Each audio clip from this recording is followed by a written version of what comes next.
two people guessed right.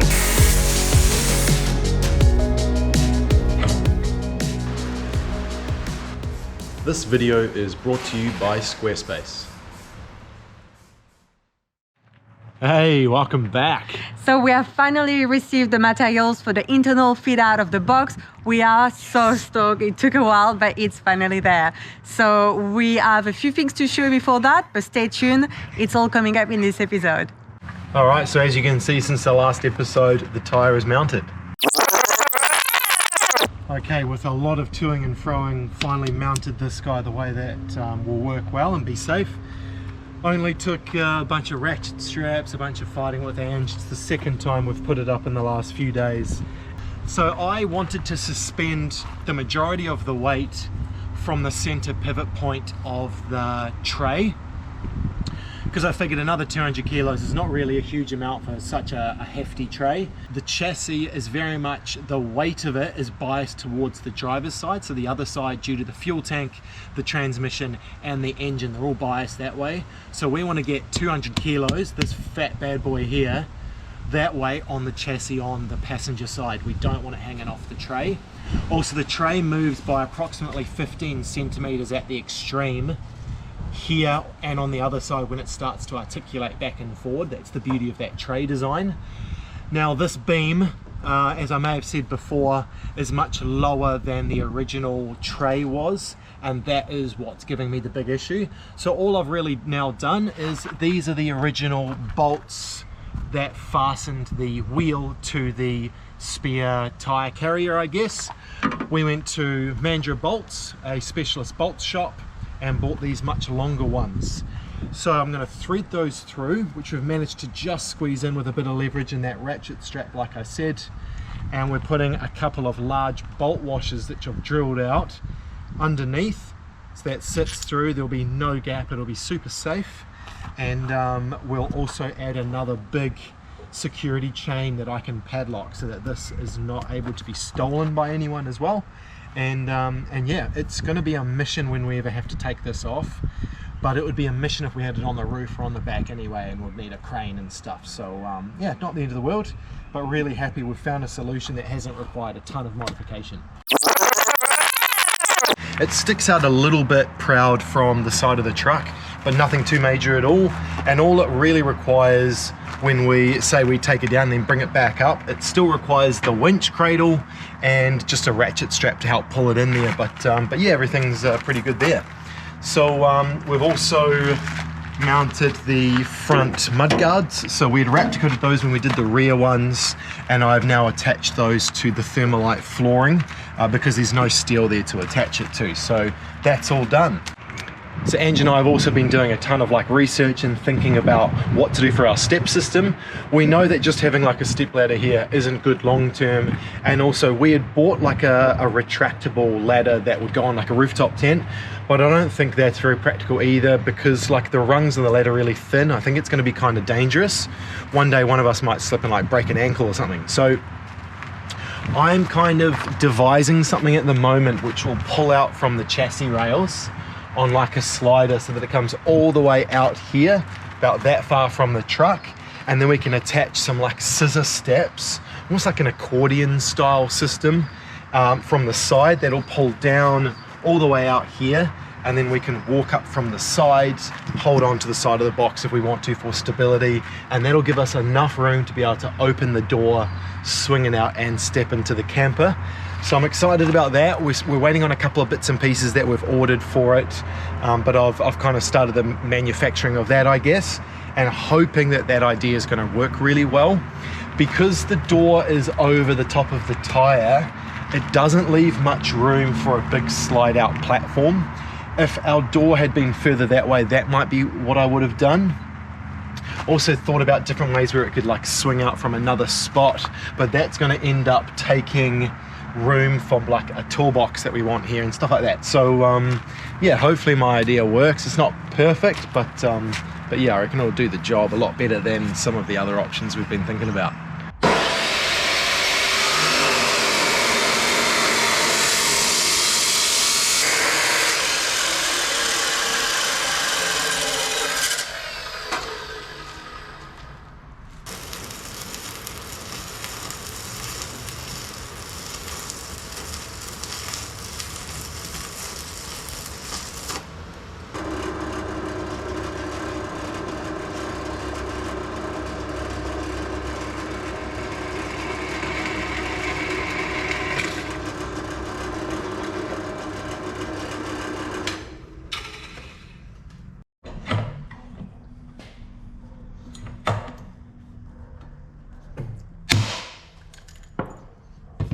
So this is the start of it here. I bought some steel, I've just started painting it, some big angle. That's gonna go on the chassis, and this, which I've made out of alloy and steel as well. It's a bit of a hefty thing. Can you pick it up, Ange? And we'll put that inside that. Demonstration line. Yeah, that's gonna be the slider. So now I'm just waiting on some bearings, and basically I'm making like a DIY super heavy duty draw slide kind of a system. All of the sliders that I could find, the most heavy duty ones that were cost effective were 227 kilo rated, but that gets cut down to 33% of that once the draw is at full extension. And this has got to come off the chassis rails all the way out over the tire, and then another 500 mil out the side of the box. So it's a lot of extension, and nothing that I could find on the market would actually fit that for my weight standing on it. So yeah, it's coming along, but that's what I've been working on there. Once I've got the bearings all sorted, I'll explain that in another episode, and we'll see if it works, because I don't even know. And while Chris was working on all this little project, I had plenty of time to do some research for the bathroom, including our custom shower base. I'm back inside the camper. So we are obviously still waiting on the materials to build, so nothing has changed visually here, but we've done a lot of research since the last episode. We've bought a few things as well which are coming, including our urine divider. So we decided, if you're not aware yet, to build our own compost toilet, because the one on the market in Australia at the moment, they are around $1,800, like for the most famous one, the Nature's Head toilet. And I can't justify spending that much money for a compost toilet. I just find it pretty crazy and ridiculous. So there's lots of tutorials on YouTube, so we've got a bit of inspo to make our own. And now we're working on the shower base. The shower base proved a little bit difficult because all the ones that are already made, they're usually standard size, so 900 by 900, 1000 by 1000. Whereas we have a little bit of obviously a different size for the bathroom, and we only need half of it because we are doing a combined toilet and shower. Actually, I have a question about that. Why are we doing that? We personally think that we don't need a huge bathroom. It's more than enough. It's already a luxury to have a bathroom. And to be honest, it's just you have to think about how much time you're gonna spend in your bathroom in comparison to like your kitchen or your living space. So for us, yeah, that was not a priority to have a big bathroom. So we will just deal with the small space. So, shower base. We are this little foam just from Bunnings. We're gonna order a custom shower base from a company called Multipanel, which allows us as well to not only have the dimension of our choice, but as well to choose exactly where we want to have the waist position, and they will be as well a full. So I think it's really great. And what we're gonna do is that part here, it's gonna be flat, like flush, and then this part will be where the shower base will be, and this will be potentially the waist here or here. This is my mission now. I need to determine exactly where it's going, because a little challenge that we got, there are some beams obviously on the tray, under the shower and under the bathroom, which we didn't think of. So I need to do a bit of measurement, and I'll get back to you once I've decided.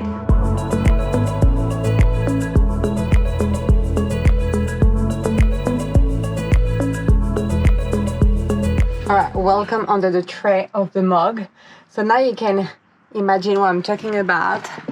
These are all the beams under the tray, and this is the shower bathroom area. So obviously we don't want the waist position to go on that beam, that beam, that beam, that beam.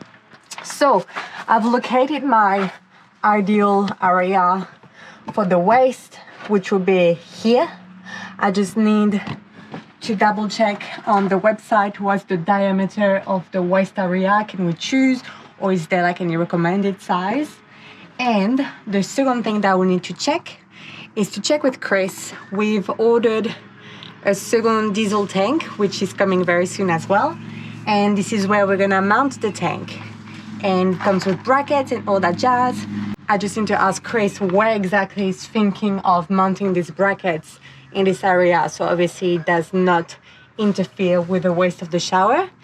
And then we will be good to order that shower base. So on last week's episode, we've asked you if you could guess what was the main material that we'll use to build the inside of the box. 2 people guessed right. So Chris is just behind the camera, he's bringing the material. Let's see what it is. They're my cue. The big reveal. Ta-da!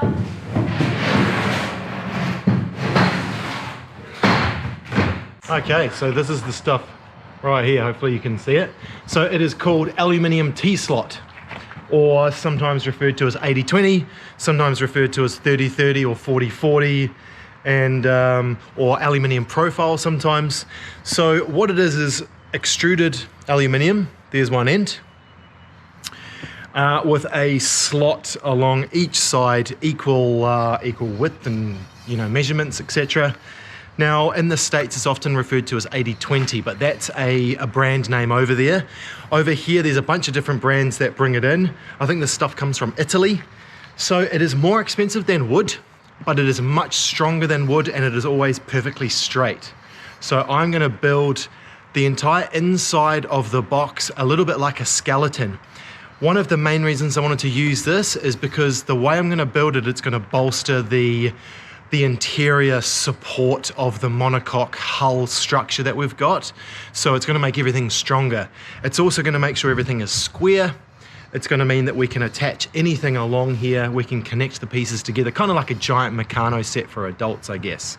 And yeah, the only downside that I can see is it is a little bit more costly. We will talk more about the budget and stuff and why we've decided to use this. But I think it's a very modern, really good way to engineer and fabricate different parts of the structure. It's also going to enable me to kind of make it modular. Because Ange and I have never lived within a vehicle before, we know that there might be some changes that we'll want to do down the track, maybe some upgrades or just things we want to do a little bit differently. By using this, I'll be able to easily pull it apart, move it all about, and change things up if I need to. So, but yeah, you guys will see plenty of this in the coming weeks, I guess. And it's another reason I had this in the back of my mind when we bought that big miter saw and spent a bit of money on that, because I knew it would work really well for this stuff. So this is what we've been waiting for. It was our first shipment and we'll be doing many more. So yeah, this is the stuff. 30 mil by 30 mil. Now you can get 40-40, which is also very popular. It's obviously a bit thicker and therefore it's going to take up more of our space inside, and I don't think it needs to be that strong. So yeah, that's the stuff.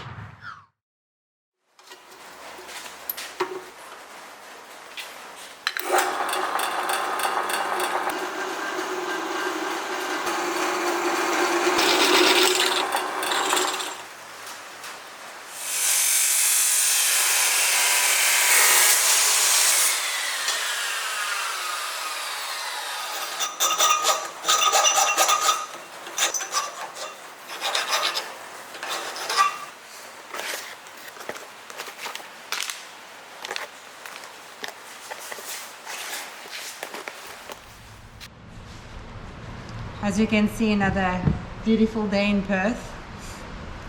Definitely doesn't help with productivity and morale at all. But we're still here. Gonna have our second coffee of the day to cheer us up. Chris is working on some little steel brackets. Yeah. We'll show them to you in a second. Just painting them.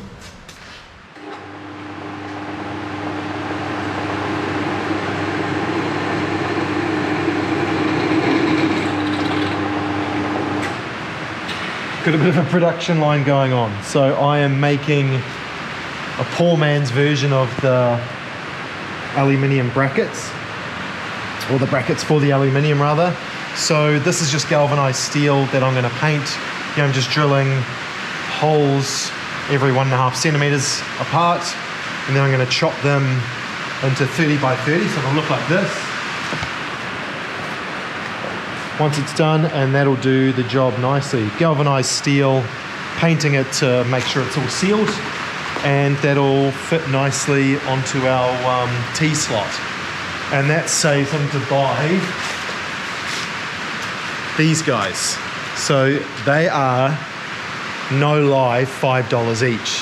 Whereas we can make these for about 30 cents, 35 cents each. So it's a no-brainer there. They may not be quite as strong because they don't have these angular bits supporting it, but I am using steel rather than alloy, so they should be ample strong enough, and I can use 2 brackets each side of an upright if I need to, and none of it's going to be like hugely load bearing, so it'll be absolutely fine. So hopefully that is the way to go. Chris is getting a well-deserved lunch break, and he's been a great teacher. He just taught me how to do these holes. I really want to help as much as I can for anything that doesn't seem like super technical or dangerous. So there's 2 more holes to go, so that will be the last 2 ones for myself. All right, I'll get set up.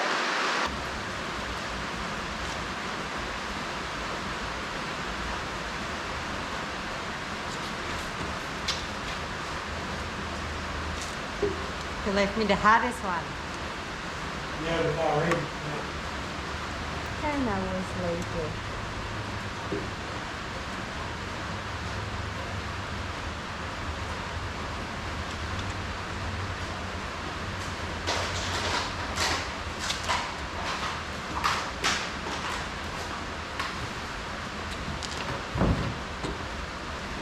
I'm so stressed. All right, bring it on.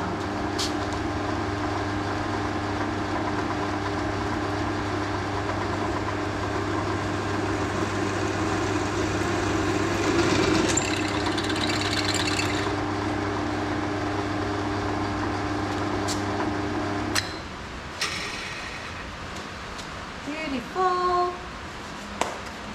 Last one.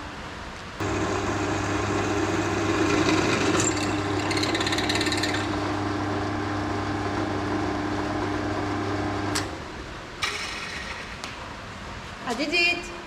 Yeah. How'd you go? Looks good. Ta-da, Swiss cheese. Nice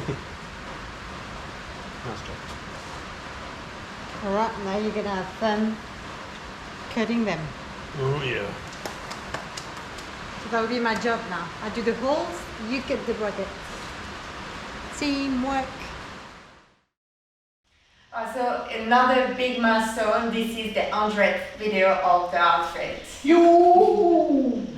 So it's raining outside, you probably can tell. So we are seeking shelter inside, and we thought we'll take the opportunity to reintroduce ourselves a little bit, just in case you haven't followed us last year on the journey with the Jeep. So I'll start with myself. I'm Ange, my full name being Angela. I'm from France. I've lived in the suburbs of Paris for all of my life before I moved to Australia when I was 21 years old. So that's been almost 8 years that I've been in Australia. So it's been a long time. Still got a little bit of a French accent, so if you wonder where this accent coming from, now you know. My background is in hospitality. I've worked in hotels my whole life. I became a manager in Sydney, and this is where I started to really dislike my job, like quite stressful and not really rewarding.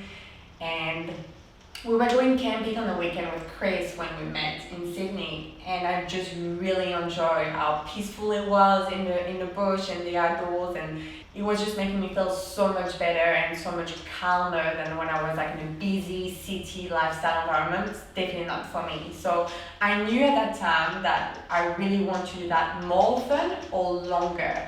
So that's one of the main reasons I would say why we started a Lap of Australia last year. It was just to escape the busy city life and as well enjoy the outdoors, explore, and really, get a peaceful, rewarding lifestyle. So that was the main motivation behind it.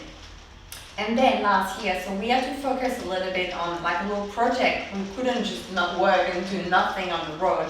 So that's why we decided to start creating videos, not only for like memories, for families, but also we just wanted to give it a go, and we really enjoyed photography, especially Chris. But we had no background in video editing or videography or anything like that. So that was a big learning curve, especially for me. But I really enjoyed learning new skills. and this is where we are now. So yeah, we came a long way, I would say. So last year that was kind of like a hobby. This year, since the start of the mug, I'll say we treat it more, we started taking it a bit more seriously, and now it's like our full-time job. It is our main source of income as well on YouTube. So yeah, I'm like basically the full-time social media person of the outfit, I would say. Like so Instagram, like emails, the ebooks, selling stickers, obviously YouTube video editing and filming while Chris is doing the build. So this is where we are now, and yeah, hopefully we'll be able to continue that further and create more content for you guys. What about me? Alright, so as you know, I'm Chris. I am 34 years old and I grew up in Christchurch, New Zealand. I've been in Australia for about 4 years now, so half the time that Ange has. And as you can probably tell by watching the build series, I have no trade background whatsoever. My career for the past 8 or so years has been as a fitness coach. So I left New Zealand quite a long time ago and moved over to the United Kingdom. And I was there working in London for about 4.5 years at a really, really cool gym. Had some awesome clients. Kevin Spacey was one of the more quirky ones that I trained for a while. That's a separate story. Now, working over there gave me the opportunity to see a huge amount of Europe. So I'm pretty well travelled. I'm sort of a guy who likes to follow his nose. I get very restless. I like to do things that put me out of my comfort zone. So things like climbing mountains in the middle of the night on my own in Africa, and yeah, just interesting stuff, right? So I think that's probably a bit of background as to why we're kind of doing this and the lifestyle that we want to lead once this vehicle's complete. Yeah, can't wait. Now, before I moved to the UK, I was actually an IT professional. So I graduated university with a classical studies degree, which is very, very different, and that didn't give me a lot of job opportunities in New Zealand. That helped me kind of segue into IT, which I was really, really interested in. Started as a 3D modeler and then went into multimedia design for sort of big conferences, things like that, and then moved into IT support. Now, over the years, I've built myself a few different websites, probably 4 in total actually. I built 2 for as an advertisement for my PT business, just being a sole trader. I did one as for my photography. I was really into landscape photography, and I wanted kind of a landing page in case I could sell prints or whatnot, and sort of just out of my own curiosity, right? And then more recently, I did one for a little company that I set up that basically I took Ange and a couple of friends from the UK and some clients of mine to Costa Rica, and we did this wild trip through the jungle, trekking, climbing mountains and stuff. It was awesome. It's something I want to pursue again in the future, but not right now. Now, something I found when I built these websites is, firstly, they looked pretty budget, right? So it was like a cross between, I just got a blog post, Microsoft Paint and Microsoft Word, and that's kind of what the website looked like, so clearly not professional. Now, I didn't have the sort of money required to spend $10,000 or $20,000 on a web developer to make a really beautiful website, and I wasn't making the sort of money from these websites to justify any kind of cost like that, right? It would have been a bad business decision. So they came across, really clunky. I have no coding background whatsoever, so I couldn't really build a website from scratch. I kind of wish I had, but I didn't, whatever. So yeah, they were just budget, right? Now, there is a different company called Squarespace. They're really cool in that they host everything they're an all-in-one website package, really. So something that I found quite tricky was finding a domain. So that's your www.theoutfit.com, right? Don't take that. Now, I had to use a separate company that would host that, and then I would have to link that to the website that I made. It was just really, really weird and kind of confusing, yeah. So that's something that they do really well. Another thing they do is the shop. So Ange, for instance, is selling stickers and our ebooks for people here in Australia for some of the camping sites we've found. And you have to use a different website. They take their own commission and stuff, and that's a bit Not looking very professional. Yeah, it doesn't look professional at all. So that's something Squarespace does. You have your shop on your actual page, which is really nice. They host that for you. And the other thing I found really tricky when I was making the websites is, like I said before, it just didn't look nice. It didn't look professional. So they've got these awesome templates. So you can easily, as a DIY guy or girl, make a website that actually looks professional. So you wouldn't actually be able to Probably tell. one of the most important things as well. Yeah, it is. It's almost worse to have a bad looking website than having no website at all, in my opinion. It's something I learned with IT is, you've always got to update things. Everything has to be current, or it actually can be a real detriment to your business. So that's pretty cool anyway. So if you are interested in making your own website or keen to kind of check it out, they do offer a free trial, or if you are keen on actually going ahead with a website, you can go www.squarespace.com/theoutfit and they'll give you 10% off. So that's pretty cool. So as you can see, it's beautiful weather finally, so we're gonna get lots of work done today and tomorrow, but that will be for next week's episode. Thanks so much for watching, guys. We'll see you next week.